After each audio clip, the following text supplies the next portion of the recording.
Hey guys, welcome again to another episode of FastAppeal. Today, in this episode, we are going to look at, or rather review, India versus Australia 5th Test, Day 1. Let's look at the top 5 things that happened today.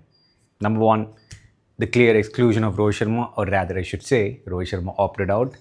Bumrah, being the stand-in captain, I think did excellently well in the toss when he represented Rohit as the skipper who was opted out, and he kind of showed the unity that the team had together, basically addressing all the noise that are out there in terms of Rohit Sharma trying to be, or rather Rohit Sharma playing in the squad purely because he's captain. And also there were numerous reports where the youngsters weren't ready, hence the senior players were still part of the test squad. I think everything was put to rest with Bumrah's opening statement where he said the skipper opted out for the team's cause. I think that was good to see from Rohit Sharma as well. It's sad as a Rohit Sharma fan, being myself, but still, I think he did a great call in terms of opting himself out considering the form he's in.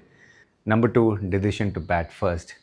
I think this is one of a classic example where the entire decision is driven by the data and the history that we gather. I mean, remember, we are in a world where we are driven by the data that we have, and all the decision we are doing is data driven. That's what we want to do. We don't want no more. The instinct comes in. If you look at the history of Sydney, the average first inning score was close to 470, but it was nowhere close to what pitch was provided us today. It was green wicket with overcast conditions. So could have Bumrah bowled first, utilizing the opportunity. He had 3 fast bowlers along with Nitish Rana being the 4th medium pacer and 2 spinners as well. I think he could have done, or rather India would have done better bowling first rather. But he took the brave call, predominantly driven by the stats and the history. And I mean, they scored 185 on this pitch. Only time will say. We need to see Australia batting on this wicket again before we can come to any kind of conclusion to say this is a better batting wicket than a bowling wicket. So let's see how Australia bats in the first innings, and then we can come to a conclusion whether this score is a good enough score. I feel personally somewhere around 250 would have been a great score, but let's see. Number 3, Virat Kohli's dismissal yet again. He was basically out, or rather he escaped getting out by a whisker of the first ball, again edging into the fourth slip. Not sure. I think it's a mental game. Like everyone, like I've seen so many people or so many experts who have played this game in the past said, after a point, it's no longer about the skill set you have, but rather the mindset. Minded, Virat Kohli is one of the toughest mind out there when it comes to cricket, but I think there's a lot of noise out there. And again, he's in a different phase in life, and the luck plays a huge factor as well. So, right now, everything he tries to defend or everything that nicks off his bat is going to the slip comfortably. So, yeah, Virat Kohli getting out to the 4th, 5th channel yet again after battling it out for close to 90 balls, if I'm not wrong. So, number 4, the Bumrah, the new all-rounder. I think that the 20 to 25 runs that he scored along with Prasidh and Siraj in the end is going to be a massive difference in the first innings.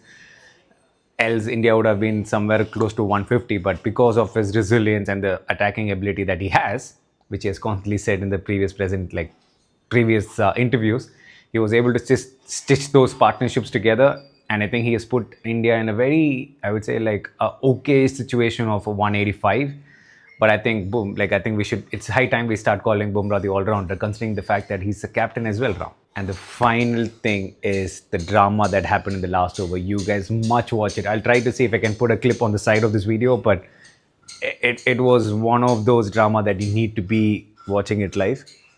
There is a rule in cricket, like if the bowler is if he's ready to bowl and if he's gone to his bowling mark, the batsman should be ready to face the ball. But Usman Khawaja was trying his level best to make sure that that's the last over that he plays, or rather Australia plays on that particular day.